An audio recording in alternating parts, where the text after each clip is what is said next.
Okay, let's unpack this.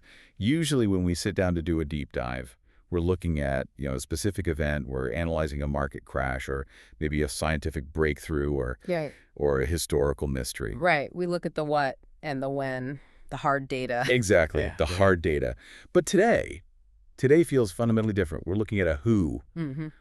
but not in the biography sense. We aren't doing a celebrity profile here. No, absolutely not. I mean, if we were to treat this material as just a standard biography, we would miss the entire point. We'd miss everything. We'd be looking at the surface of the water instead of the currents underneath. It's much deeper than that. Right. So we have this stack of sources here that is, frankly, unlike anything we've ever tackled before. We're looking at freestyle transcripts, spoken word poetry, some really intense lecture notes on spiritual alchemy. And these incredibly intimate diary entries, they're almost hard to read sometimes. They really are. And all from this one figure known as Carnage Wright, also known as 1nOnly, or C1N there. C1N0, yeah. And going through this material, it just became obvious very, very quickly that we aren't just looking at an artist's portfolio. We're looking at a map. A cartography. That is the specific word that kept coming to my mind as I was going through all this. He isn't just rapping or writing poetry to entertain. No. He is trying to draw a map out of a territory that I think a lot of us feel completely lost in sometimes. I love that image. A cartographer of the soul. It fits perfectly. And the territory he's mapping seems, well, it seems pretty hostile at first glance. Oh, it is. We've got this core conflict running through every single piece of source material. The system versus sovereignty. It is the central tension. It's the engine of the whole thing. Yeah. On one side, you have what he calls the Scrooge system, which is just a brilliant name for it. It is. It's societal programming, institutions, the pressure to conform, that school of fish mentality he talks about. And on the other side, On the other, you have this desperate, clawing need for personal truth, for spiritual autonomy, for sovereignty. so the mission of this deep dive, then, is to figure out how he bridges that gap. Mm-hmm. Because he doesn't just say, the system is bad, run away. He's not an anarchist in that sense. Not at all. He has this concept of social alchemy. Right, and alchemy is absolutely the key word here. We aren't talking about chemistry, we're talking about transmutation. Explain that. Transmutation. He's talking about transforming the lead, the heavy, toxic stuff like trauma, systemic oppression, shame, all of that, and turning it into the gold of collective healing. So it's not about escaping the lead. No, it's about using it. It's the raw material, the prima materia. You can't make gold without the lead first. Which sounds great as a high-level concept, but when you actually dig into his notes, transforming lead to gold involves some pretty, radical, even jarring ideas. Oh, absolutely. We're going to talk about reimagining ADHD, not as a disorder, but as advanced divine high definition. Which is a complete reframing. We'll also look at the power of language, specifically the difference he draws between diction and addiction, and how words can literally act as spells. And that's just the start. We've got biological spirituality, the 33 vertebrae, the Christos oil. It goes deep. Very deep. And ultimately, it all leads to this transition from his moniker, the one and only, to the realization of being the one and all. So let's jump right into the origin story. Yeah. Because every philosophy, every worldview like this, it has to come from a wound, right? You don't develop a complex map like this if everything's going great for you. Exactly. And for Carnage, this seems to start right in the classroom. It does. It starts with a book. It does. He references reading a book called Class Clown. It's about a kid named Davy. I remember that book, The Kid Who Spit Spitballs. I think a lot of us probably read that in elementary school. Right. It was one of those standard school library books. And in it, Davy is the kid spitting spitballs, disrupting the class, being a total nuisance. He's the problem child. He's the cautionary tale. Now, most kids read that and think, oh, I don't want to be Davy. Davy gets in trouble. Davy is bad. But Carnage, as a child, identified with this character profoundly. But here's the twist. Here is the twist. He didn't identify with Davy out of shame. He identified with him out of pride. He saw him as a hero. That is fascinating. Usually the class clown label is something teachers slap on you to say, stop it, you're being annoying. It's a mark of failure in the academic system. It's a scarlet letter in the classroom, but Carnage flipped it instantly. He talks about the jester archetype. He has this phrase in his notes that just stuck with me. You can't be the judge if you've never played the jester. You can't be the judge if you've never played the jester. Let's really unpack that. Yes. Because usually we think of the jester as a fool, the one who isn't taken seriously, The comic relief. But historically, if you think about the royal courts, who was the only person allowed to mock the king? To his face. The jester. Exactly. If a knight mocks the king, it's treason. If a peasant mocks the king, they lose their head. But the jester uses humor, uses wit to slip the truth past the king's defenses. So it's a kind of Trojan horse for truth. It's the only way to speak truth to power. And Carnage realized early on that humor wasn't just about getting a laugh, it was a survival strategy. It was a way to speak truth to the kings in his life, the teachers, the bullies, the entire system, without getting completely destroyed by it. So the humor, the disruption, it was a strategy. It wasn't just him acting out. It was a calculated defense. It was a shield, 100%. He talks about pulling the silver tongue from the stone. He explicitly references the Excalibur myth, but he says this wasn't some heroic, glorious fantasy moment for him. It was born of necessity. It was a defense mechanism. He was being bullied, he was singled out by teachers, and he needed a weapon. That weapon was words. He learned that if he could out-talk them, or make them laugh, or just completely confuse them with his language, he could survive. He could create a safe space around himself. But there's a darker side to this power he discovered, isn't there? We have this really heavy source material regarding his grandfather that changes the tone of his silver tongue entirely. We do, and this is pivotal to understanding his internal conflict. You have to understand, he describes his grandfather dying of pancreatic cancer. It's a visceral, awful memory. He recalls him turning yellow, moaning in pain. He says this man practically raised him. So it's his father figure. His absolute rock. And as a young child, seeing this person he loves in such agony, he did what kids do. He prayed. He prayed for him to die. He prayed for the release. He prayed for the pain to stop. That's the key. And when his grandfather passed away shortly after that prayer, Carnage internalized this immense crushing guilt. Oh, well. He harbored this belief for years that his power, his intent, his words, his will actually caused the death. That is such a heavy burden for a kid to carry, thinking you have this dark power. It creates a terror of one's own efficacy. I mean, think about it. If your words can kill, or if your intent can manipulate reality to that degree, you become terrified of your own strength. You start to see yourself as a loaded gun. So you have these two things at war inside him. Exactly. You have the jester who uses words to survive and speak truth, battling this guilt-ridden child who fears his words are literally lethal. It's a profound internal split. And then on top of all that internal turmoil, you have the external pressure, the medicalization of his mind. This is where the ADHD diagnosis comes in. Right, and they labeled him SPED, special ed, but his interpretation of what was happening in his brain is so interesting. He calls it the 10 tracks of mind theory. The 10 tracks of mind, what exactly is that? He argues he wasn't slow. He wasn't deficient. He was processing 10 tracks of audio while everyone else in the room was processing 1. Can you give an example? Sure. Think about a standard classroom. The teacher asks a question. Most kids are on track 1. The teacher's voice. Carnage is on track 1, but he's also on track 2. The low hum of the fluorescent lights. And track 3. The emotional state of the kid who's coughing in the back row. Track 4. A nagging memory of his grandfather. Track 5. The texture of the wooden desk under his fingers. Track 6, the bird outside the window. So it's not a deficit of attention, it's a surplus of perception. Precisely. It's overwhelming input. It's high definition. But the system, the school, the doctors, they don't know how to handle surplus perception. They only have a box for deficit. They see it as a glitch. They view it as a glitch. They want to formalize chaos. They want to flatten that waveform, make it legible to their limited tools, so they medicate. And the medication story he tells, it sounds like an absolute nightmare. Ritalin, Ambien. It was a chemical cocktail. They ramped him up on stimulants like Ritalin to force him to focus during the day, which of course left him completely wired and anxious at night. So he couldn't sleep. Couldn't sleep. So then they had to bring him down with heavy sedatives like Ambien. It's a chemical roller coaster for a developing brain. And there's this one specific, truly terrifying anecdote he shares about an Ambien hallucination. Is this the one of the monkeys? I read that and it's chilling. It is. He's a kid, remember, hallucinating on prescribed medication. He sees his grandfather, the one who passed away, morphed into King Louie from the Jungle Book. The orangutan from the movie. Yes. And then there are monkeys hanging from his bunk bed, and they're handing him his toys to use as weapons to attack a Halloween skeleton that was in the corner of his room. Oh my God. He describes just stabbing this plastic skeleton totally out of his mind, believing he is fighting some kind of ancestral war. That sounds like a scene from a horror movie. Not something a child should ever experience. Not at all.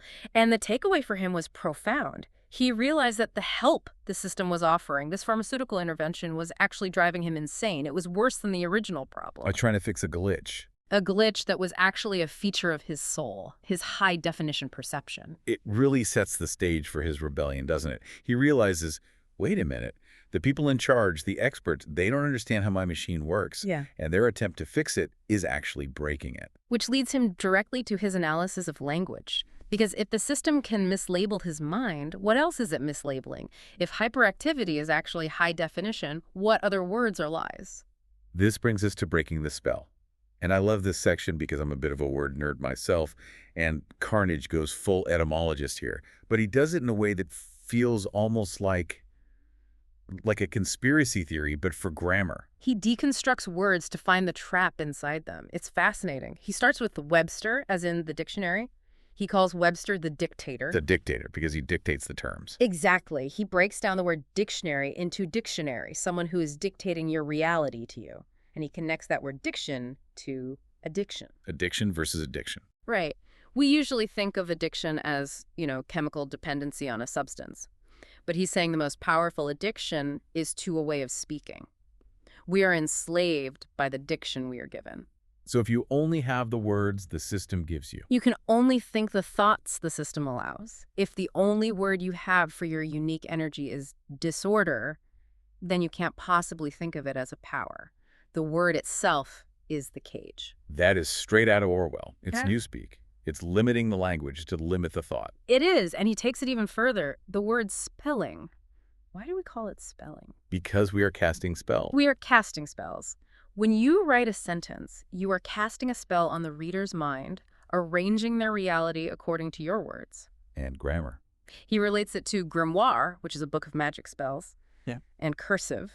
A curse. It's a curse. Okay, that one might be a bit of a stretch linguistically, Yeah. but I absolutely see where he's going with it metaphorically. Oh, chuckles. Yeah, a linguist might roll their eyes at the cursive one for sure, but look at the poetic truth of it. He is arguing that language is a program, it's code. And if you are just running the code without understanding it, you are under its spell. You are living in a reality that was defined by someone else's grimoire. So how do you break the spell? If the words themselves are the trap, what's the key? He talks about this hue frequency. This connects back to his more spiritual views. He breaks down the word human. He links hue to other words like humid, humility, and hue, as in a color or a shade of light. But the core concept is that hue is the sound of the breath. It's the spirit. And the man part. Man relates to manas, which is the Sanskrit word for mind. So a human is a spirit mind. But he focuses on that hue sound. He suggests using the hue sound, literally humming or chanting it, as a kind of sonic shield against toxic dialogue. So when the world is throwing its diction at you, its labels, its judgments, its curses, you return to the hue, you return to the breath. It's a way to vibrate at a frequency that the system can't latch onto. It's like changing the channel. It's about returning to what he calls the true blue. The blue mirror. I Yeah. saw that in the notes. What is the blue mirror concept? It's a metaphor for that moment when the mask slips. He describes looking in the bathroom mirror, maybe as the end of a long day or maybe after a breakdown. And for a second, you stop seeing the manager or the clerk or the rapper or the father. You stop seeing the role you play in the societal script. And what do you see instead? You see the Krishna Christ frequency. He uses these terms interchangeably. He sees it as the blue behind the eyes.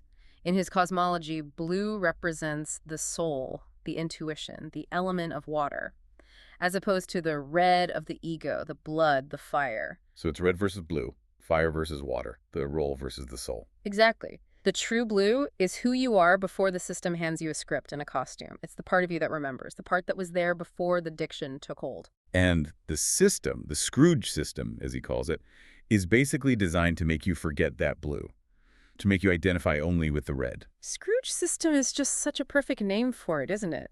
It implies this miserliness, a hoarding of resources, of spirit, of truth. He defines it as an architecture of control built on what he calls comfort lies. Comfort lies.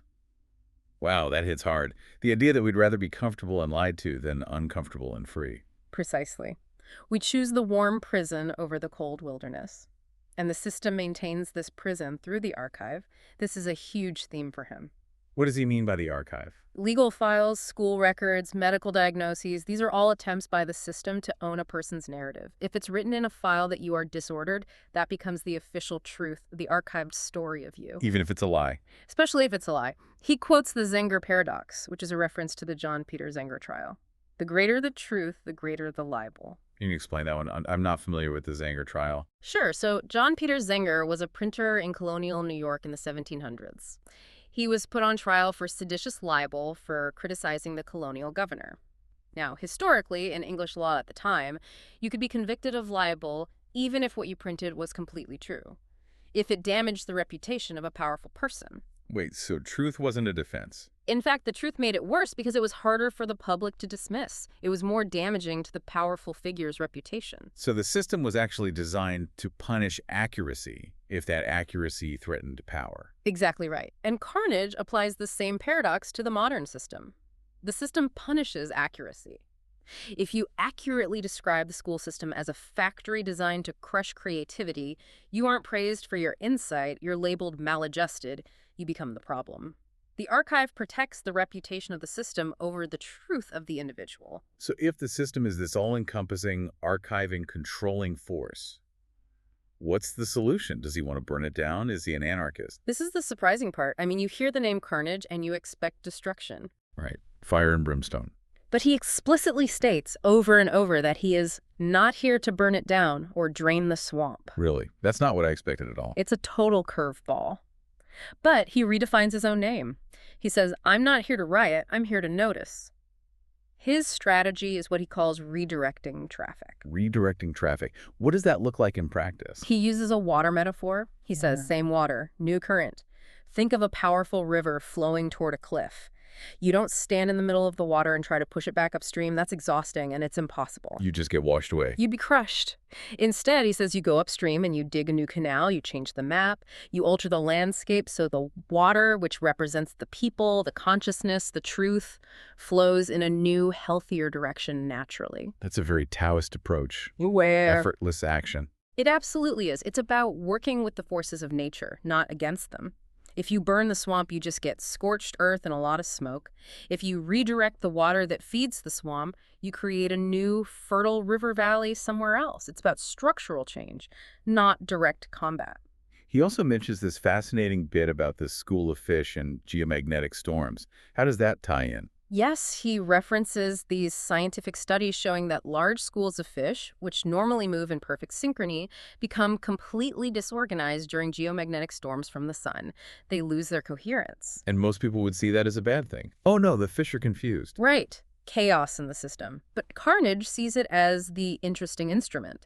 When the magnetic dictionary of society is scrambled, maybe by a major crisis, a cultural shift, or maybe even a literal solar storm, the school breaks up. The hive mind glitches. And in that chaos, the individual fish, the sovereign minds, the indigenous souls, are suddenly free to re-author their own direction. They're no longer pulled by the group's magnetic field. So disorganization isn't chaos, it's an opportunity. It's a jailbreak for the individual soul. Exactly. It's the moment the spell breaks, the current weakens, and you can finally swim your own way. I want to pivot now to the spiritual anatomy section, because this is where he gets really, really specific about the biology of belief. And I have to be honest, when I first read the notes on the 33 vertebrae, my skepticism radar went off a little bit. Chuckles. Of course. Sounds like something you'd find on a deep internet forum at 3 a.m. It definitely walks that line. But you have to view this through the lens of esoteric philosophy, not necessarily a peer-reviewed medical textbook. Yes. He is revitalizing a classic esoteric trope that's been around for centuries. Okay, so what is it? He connects the 33 years of Jesus's life to the 33 vertebrae of the human spine. So the spine is the timeline of the Christ story. In a way, it's the ladder, Jacob's ladder, reaching from earth to heaven. He talks about the oil, what he calls the Christ colostrum. The Christ colostrum, what is that supposed to be? The theory, and again, this is metaphysical anatomy, is that a special fluid A sacred secretion is produced in the brain, specifically in the colostrum. This oil, this fluid, then travels down the spine all the way to the sacrum. And then what? Well, the idea is that if one lives a dissipated life, through excess, through anger, through fear, that oil is burned up and wasted. But if one lives a righteous or disciplined life, if they conserve their vital energy, that fluid is not wasted. It transmutes and begins to ascend back up the spine, Raising the oil. raising the oil back to the pineal gland. He calls the pineal the pineapple, or more importantly, the upper room from the Bible. The upper room, that's where the Last Supper happened, right? Correct. And it's also where the disciples received the Holy Spirit at Pentecost. He's literally mapping the geography of the Bible onto human anatomy. The upper room is your head. The oil is the Christ consciousness within you. When it successfully returns to the pineal gland, you achieve enlightenment. The Christ is resurrected within. And breathing plays a huge role in this process. A central role. The in and breath. He sees breath as the bridge between the physical and the metaphysical. He talks constantly about the 12 around 1 pattern. I saw that. 12 disciples around Christ. Yes, but also 12 zodiac signs around the sun, and biologically, the 12 cranial nerves around the central processing unit of the brain. The one in the center is the thalamus, or the pineal, the sun, or the sun within. It's all fractal, the solar system, the Bible. He's saying it's all the same patterns on different scales. That's his argument, yes. It's as above, so below. And then he introduces a 13th element. He calls it innocence, and he breaks that word down in a way only he would. How does he break it down? In a sense. In a sense. I like that. He says the 13th element is the US. It's the observer. It's the consciousness that bridges the gap between the internal biology and the external reality. It is the I that is aware of the 12 nerves and the 12 disciples and the 12 distractions. It's you. We also need to talk about the blood. Yeah. He has this whole concept of red and blue that keeps coming up. This goes right back to the blue mirror. We bleed red, the iron, the fire, the ego, the immediate reality. But our veins look blue through our skin. The water, the memory, the hidden current. He references Masaru Emoto. The water crystal guy. The one who claimed that if you speak kindly to water, it freezes into beautiful crystals. Yes. Emoto claimed that water holds memory. That if you speak love to water, it forms beautiful, symmetrical crystals. But if you speak hate to it, it becomes chaotic and ugly. Now, scientifically, this is heavily, heavily debated. Oh, it's basically pseudoscience in the mainstream view. But philosophically, Carnage uses it to make a powerful point, he says. Since our bodies are 70% water, our blood is like a liquid tape recorder. It's recording the toxic dialogues of our lives, and not just our lives. The lives of our ancestors. Exactly. So generational trauma isn't just a psychological concept for him. It's literally stored in the water of our blood. Karmic stress is held in the body's water. So what's the cure? How do you clean the water? Frequency, music, poetry, his social alchemy, using sound, using resonant frequencies to literally clean the water and rewrite the script that's encoded in your DNA. This leads perfectly into the transformation. The shift he makes from one and only to one and all. This is the hero's journey arc in his story. The one and only phase is what alchemists call the negrado, the blackening. This is the decomposition phase. The breakdown, the dark night of the soul. The absolute breakdown, the isolation, the ego screaming, I am the only one suffering like this. It's the lead. He calls it the man of the worth phase, this constant grinding effort to prove his worth through struggle. It's where the one only moniker comes from. It's a statement of ultimate solitude. And the one and all phase. That's the albedo, the whitening, the purification. It's a realization of unity consciousness. It's the gold. It's the moment you stop saying me and you start realizing me is we. Me is we. He says, any threat to one is a threat to the legacy of all. It's a complete shift from the hyper-individualism, which, by the way, the ADHD diagnosis reinforced by isolating him as the problem, to a state of hyper-connection. And this is what he really means by social alchemy. It's not just about him. Yes. He's very, very clear on this point. He is not a savior. He rejects that title completely. He calls himself a witness. What's the difference between a savior and a witness? A savior comes down from on high to fix you. It's a top-down relationship. A witness stands beside you and sees you. A witness says, I see your pain because I have felt it too. His goal is resonance. Resonance. Creating a shared context where pain is acknowledged. When you hear his lyrics about the Ambien monkeys or the classroom shame and you say, oh, I feel that too, the alchemy happens in that moment of connection. He has that line that's just incredible. The resonance itself unjams the internal cog of shame. It's beautiful, isn't it? Shame can only operate in isolation. Shame tells you, I am uniquely broken. But resonance says, we are all hurt in the same places. And in that shift from I to we, the entire mechanism of shame just dissolves. I want to touch on a lighter reference he makes because it's just so delightful and unexpected. The Bassald Brooks of Babel. Chuckles, yes. It's such a great little piece of the puzzle. He aligns himself with who he calls the legends on the mic. And who are these legends? It's not other rappers. It's Mr. Rogers, Bill Nye, Bob Ross, and Steve Irwin. It's the Mount Rushmore of wholesome PBS content. It's so out of left field. Exactly. But think about what they represent for a second. Science with Bill Nye, art with Bob Ross, nature with Steve Irwin, and love with Mr. Rogers. Science, art, nature, love. He sees them as the true alchemists cutting through the strife. They didn't scream at people. They didn't burn down the swamp. They invited you into a neighborhood of make-believe. They invited you to paint happy little trees. They showed you the wonder and beauty of a crocodile without fear. They were redirecting traffic. Perfectly put. They were redirecting the collective attention away from fear and division and towards wonder and connection. And Carnage sees his work, even though it's grittier and darker and it's rap instead of painting, as a direct continuation of that lineage. He wants to build bridges, not tear things apart. So as we wrap up this deep dive, where does all of this leave us? What is a final verdict in his philosophy? Well, he talks about the jester tribunal, and he says there is no final gavel. There is no final judgment. There are only echoes and breath. No judgment day. No final score. Not in the traditional sense, no. He talks about the draw, the stalemate between the angel on one shoulder and the devil on the other, that constant internal battle. Well, we're back to that duality again, the red and the blue. Yes. And his solution is the Christ consciousness, what he calls the 0 point. It's not about the angel finally winning and defeating the devil. It's not about the blue extinguishing the red. It's about realizing the board itself, the whole conflict, is the illusion. It's about dissolving the conflict entirely by rising above it. He has that metaphor about lemons. It's a bit strange, but it works. Lost wisdom of the solar system, turning bitter into dinner. Turning bitter into dinner. I love that. It's alchemy again. Taking the bitter lead of your life's lemons and making it into nourishment, not just lemonade. It's a challenge to the listener, he asks, essentially. Are you a sponge? Are you just absorbing the man-made menu? Right. Are you just passively absorbing whatever diction the system pours on you? Or are you the architect? Are you actively protecting your true blue frequency and building your own reality? It's a call to action then. It's not passive philosophy. It is. His final sign-off essence, what it all boils down to is, be blessed, be kind, be you. Be you. And that, at the end of the day, is the hardest part. Because to be you, you have to know who you are underneath the archives and the diagnoses and the shame and the diction.